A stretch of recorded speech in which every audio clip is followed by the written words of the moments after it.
thanks for joining us on CoreTV News this hour. I'm Nifemi Ogunsoye. The Supreme Court has dismissed the appeal filed by River State Governor Nyesom Wike challenging the jurisdiction of the Election Petitions Tribunal and its relocation to Abuja. The five-member panel of the Supreme Court judges that held that the president of the Court of Appeal acted other by relocating the tribunal to Abuja to ensure the safety of the tribunal chairman and other supporting staff. We'll bring you details of that story subsequently. Well, the Elections Petition Tribunal sitting in Abuja have nullified the election of Speaker Owachi Ibani from Andoni constituency and 20 lawmakers in Rivers State House of Assembly. The lawmakers were elected on the platform of the People's Democratic Party on April 11, 2015, in an election generally described as being marked by vote rigging and violence. It will be recalled that Governor of Rivers State, Nyesom Wike, was sacked on Saturday by a tribunal under the same circumstances. While the governorship tribunal sitting in Plateau State has upheld the April 11 governorship election of Governor Simon Lalong of the All Progressives Congress. In his ruling on Monday in the Plateau State High Court, Justice Johnson Candida said the petitioner could not prove its case. Our correspondent has details in this report. Our judgment, a chairman of the tribunal, Justice Johnson Candide, said the petitioner, the People's Democratic Party, abandoned their criminal case and concentrated on civil matters, pointing out that all the petitioner presented were documentary hearsay. The tribunal held that for overvoting to be proved, the petitioner needs to provide a witness.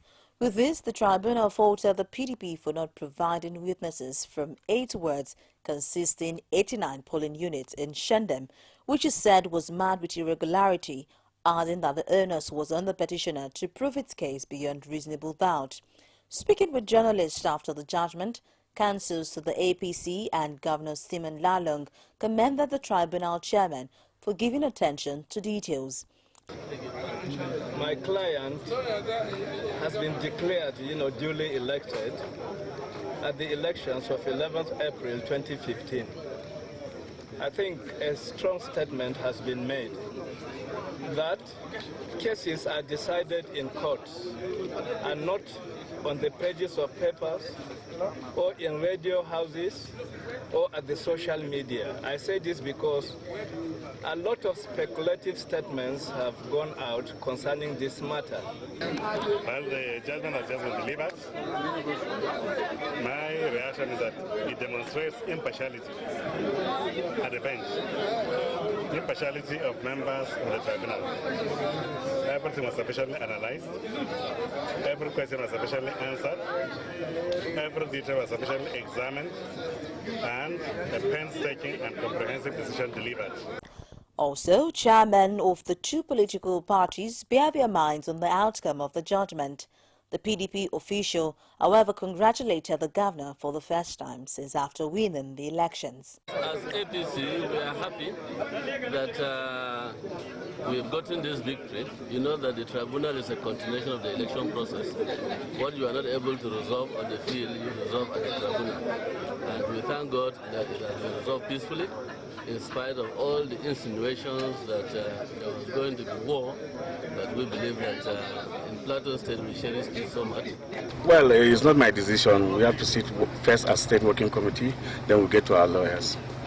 Whether the case is not going to appeal court, or we'll now settle down as a people on Plateau State to give the needed support this young man needs to succeed.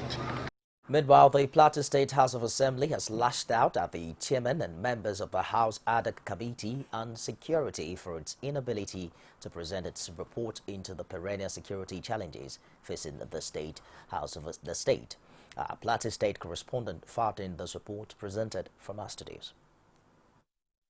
The House Committee on Security, set up by the Plateau State House of Assembly and chaired by the Deputy Speaker of the House, Yusuf Gagdi, was mandated to look into the immediate and remote causes of the perennial communal clashes in Plateau State that has lasted over a decade, with a view to proffering a long-lasting solution to the challenge. However, as the clashes and killings go on unabated, The residents and the lawmakers alike are at loss as to when the committee will come up with a report, with months having passed the original deadline for its submission. Once the committee has been given an assignment to do, especially from this Honorable Chamber or anywhere, I think it is wrong for the committee again to expose such reports or to preempt the decisions of these Honorable Chambers. Because from all indication, interviews have been granted concerning this committee. As a presiding officer, you cannot give the rope too long for this committee. Tomorrow you wake up, they say you go to Bokos. Tomorrow you wake up, they say you go to Panchadam. The committee is spreading its tentacles too much.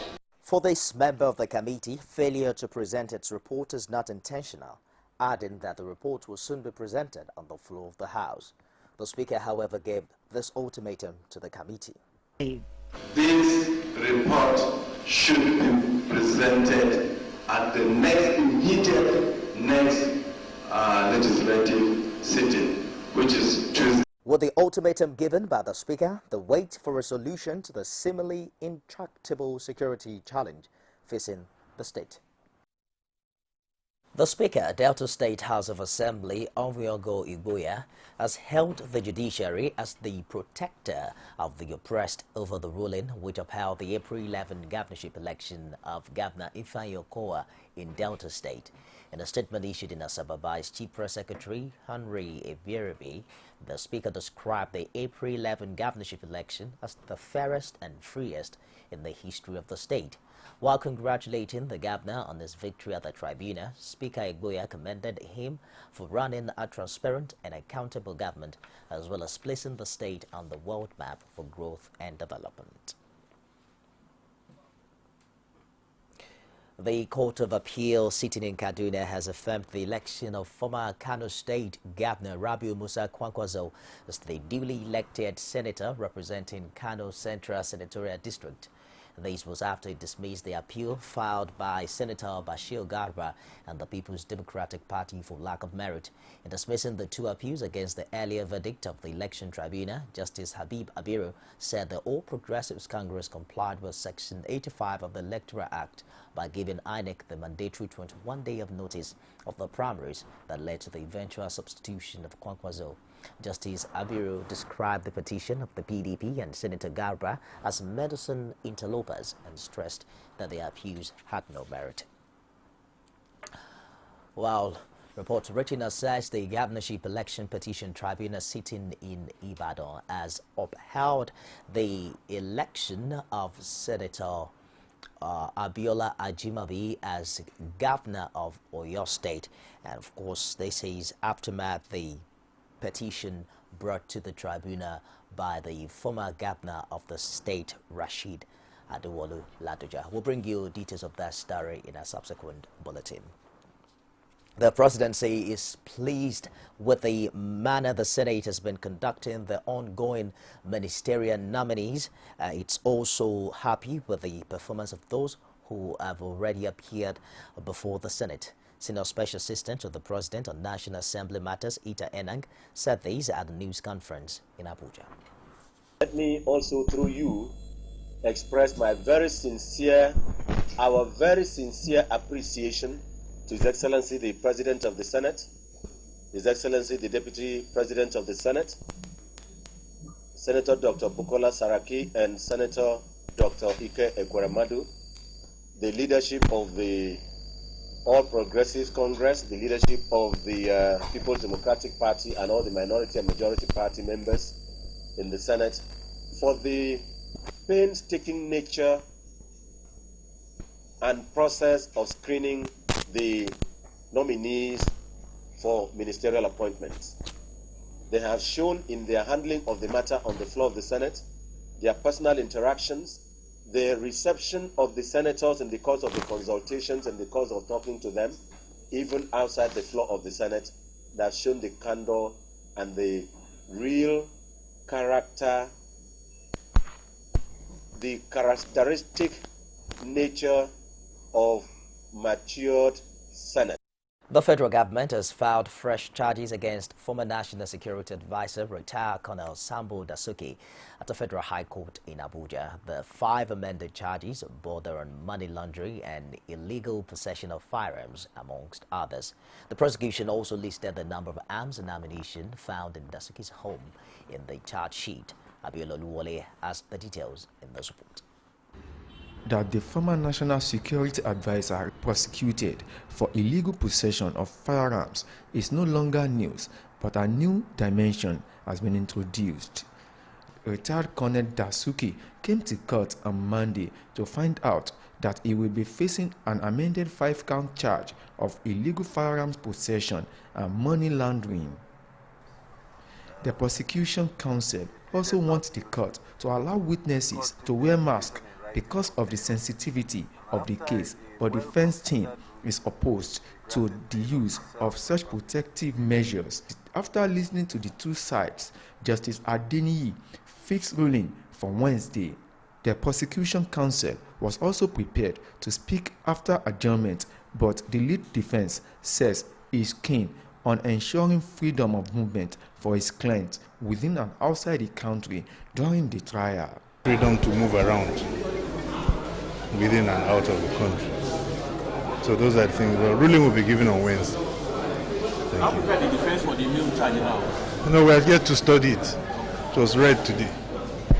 One of the fresh charges against the former NSA centered around the discovery of $40,000, 5 million naira, and $20,000 at his number 13 John Kadia Street, Asokoro, Abuja residence on July 17th. Another charge border on the discovery of $150,000, 6.7 million naira in his Sokoto residence the previous day.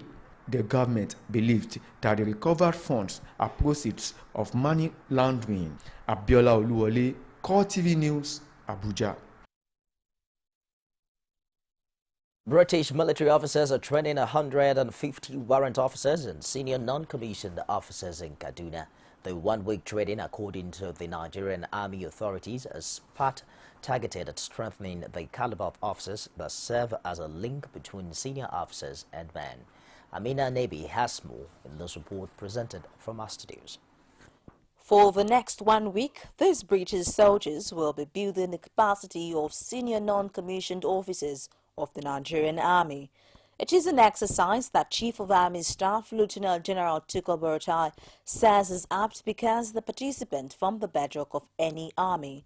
According to General Buratai, there cannot be a professionally responsive Nigerian army without an equally effective warrant officers and senior non-commissioned officers cadre. He was represented at the opening ceremony by the commander of the Infantry Corps, Major General Sanusi Muhazu. We are going to have a highly professional army, just like a line with the show army staff vision of having professional and responsive army that will operate within the constitutional frameworks. The importance of training can never be emphasized. So if we are trained, meaning and professionally sound, meaning all the challenges we are facing, we face them squarely. For his part, the leader of the British Military Advisory Training Team, Lieutenant Colonel Stewart Owells, who was once a senior non-commissioned officer himself, assured the participant of the best. He also noted that years of cordial bilateral ties made it easier for Britain to send a team of military experts to assist Nigeria in the fight against insurgency. Of the history we have together and the fights we have had against our combined enemies throughout the wars. It therefore gives me a fantastic and great pleasure to work with the Nigerian Army staff assisting in the delivery of this command and leadership seminar to the backbone, the bedrock of Nigerian Army, the warrant officers and senior NCOs. The training is part of effort by the Army authorities to meet the December deadline handed out by the President.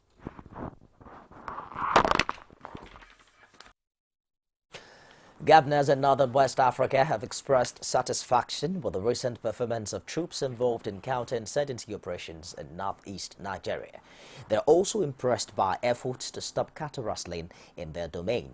Speaking after a closed-door meeting in Kaduna, the governors described the act as unholy. Leader of the Northwest Governors Forum, Aminu Masari, who lamented the youths who were supposed to be in school are involved in the act of murdering innocent people, also blamed the efforts, the unsuspecting suspects in this issue. Niger, Zamfara, Sokoto, Kebbi, Katsina, and Kaduna have made to review the progress so far with regards to the special operation that is going on in Dajin, Kamuku, Kuyambana, Rugu, and whatever it is called within the areas, and Dajin Falgore.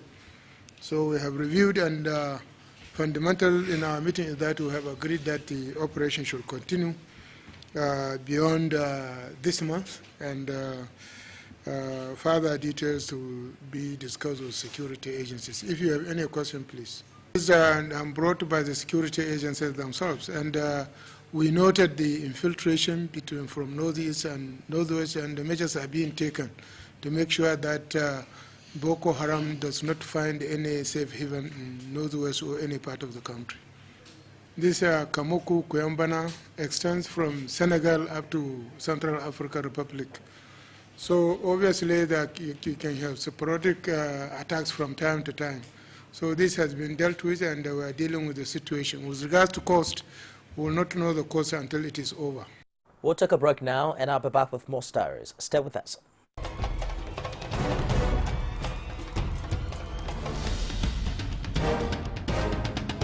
This is what the people are saying.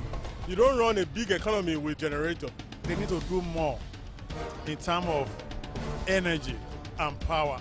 Many things to do for this Nigeria about lights, water, and new TT. For Nigerians that are not gullible, we know that good laws have done nothing good for this country. Buhari won the election convincingly. Talk to our husband that you should keep promise about what you said, and because people are watching you, you know, another election is coming. Because some people will stand for Yoruba land, will be strong man. We don't die. This nation is moving forward. The best is going to take place. The people giving voice to the voiceless. Welcome back. You can get all of our top stories on any of our social media platforms. On Facebook, it's facebook.com/CoreTV News. Our Twitter handles at CoreTV News NG. We're streaming live on YouTube. It's youtube.com/CoreTV with a space and news. The police in Kaduna have uncovered 5 camps of notorious cattle rustlers. They also recovered over 139 animals during the operation. Police spokesman Zubairu Abubakar said in a statement that the operation was based on a tip-off. He added that the camps were uncovered at Katari, Jere, Tafa, Chikwali, and Akilibo villages along Kaduna, Abuja, and Niger highways. The police spokesman, however, noted that the rustlers disappeared before the arrival of the operatives, leaving behind 94 cows and 45 sheep, 1 locally made revolver rifle, empty AK-47 rifle magazine, knives, a military camouflage trouser, and a set of house-breaking tools. He also called on the people to provide useful information that may lead to the arrest of the rustlers. The Ife Kingmakers in Osun State say the choice of Prince Adeyeye Enito Ogunwusi as the new Ooni of Ife is in line with the 1980 Ife Chieftaincy Declaration. Adeyeye Ogunwusi, a prince from Gesi ruling House of Ife, has approved the Ooni elect by the state government to fill the vacant stool left by the passage of Oba Okwande Shijuade. Rashid now reports from Ile-Ife. The news of Prince Ogunwusi as the new Ooni of Ife was received amidst jubilation and fanfare by expectant residents of Ife. Security personnel and vehicles were on standby at Ile-Odua, the palace of the head of Yoruba race. With the latest news in Ife, it appears the contest for who becomes the 51st Ooni of Ife, which began about 3 months ago, has finally come to halt. Succeeding the late Ooni Oba Okwande Shijuade Olubuse II is an heir from the Gesi ruling house, which was confirmed by the Chief Judge of the state, Justice Adepele Ojo. You can see the community, you can see the town, there is a peace. Very soon, it's a people choice. And our advice to the Ife, both the indigenous of Ife from home and diaspora, that they should allow peace to reign, to join hand together with the new Ooni, so that what the KBC is have in his mind will become to the reality. Following the announcement, it was all joy with singing and dancing.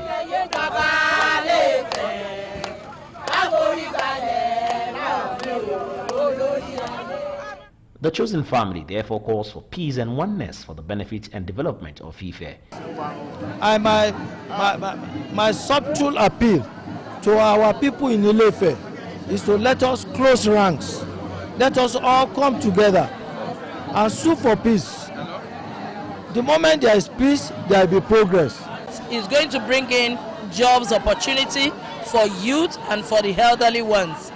And there is going to be roads, goods roads, and a lot of good amenities that is going to bring in. With the emergence of the new Ooni of Ife, expectations in Ife holds that all issues surrounding the selection process will be laid to rest. Rashid, CoreTV News, Ile-Ife. Ondo State government has disbursed 120 million naira to 2,400 farmers, comprising 232 groups in the state under the Fadama 3 project additional financing.